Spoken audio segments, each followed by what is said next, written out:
Hi, I'm Carrie, and I'm the creator of Finding Fitzgerald, both the website and the blog site. And we're trying something new. I've been writing my blog updates to you, and we thought maybe it might be fun to have some video. And since we don't have video from that time frame, you'll get to have me for a while. This is my first video, and we hope to do a couple more, but I wanted to share with you some of the reasons that I started this website and blog. I grew up with a great brain. My mom bought it for my brother a long time ago, almost 30 years ago, and we enjoyed reading them together. And on my first time that I ever heard the stories, we were on a family camping trip, and my mom read us a chapter while we were setting up the campsite.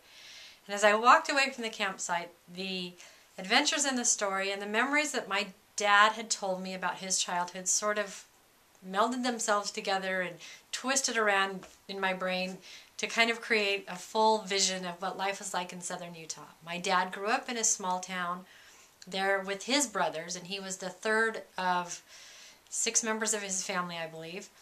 And he had 2 older brothers, one who was very studious and serious, and one who played lots of pranks and did lots of, I don't know if you'd call them naughty things, but kind of irresponsible things. And so to listen to JD talk about his brothers and following along behind them, I could see the 2 worlds being very similar. All through my childhood, I read the Great Brain books over and over again, and so did my brother, until the covers fell off of them and they're dog-eared and broken to pieces.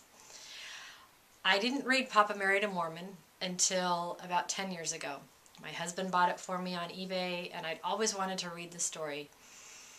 I didn't expect that I would have another sort of memory collision when I read it. I just thought it would be a fun back history story to the beginning of the Great Brain. But much to my surprise, my grandmother's heritage melded with Papa Married a Mormon. My grandmother was born about the same time that John Dennis Fitzgerald was born, and so she lived in Utah during those times. And she grew up in an orphanage with her 2 sisters. They didn't have their parents with them, and so she learned to love life through the surroundings, the way it was built, the way it was laid out. And though she wasn't a Mormon herself, she thought that Brigham Young was probably the coolest explorer and settler that she ever knew. And she used to talk to us about the deep ravines and the water and the irrigation, as well as the different fruit trees, the layouts of the towns, the wide streets that you could turn a full cart around.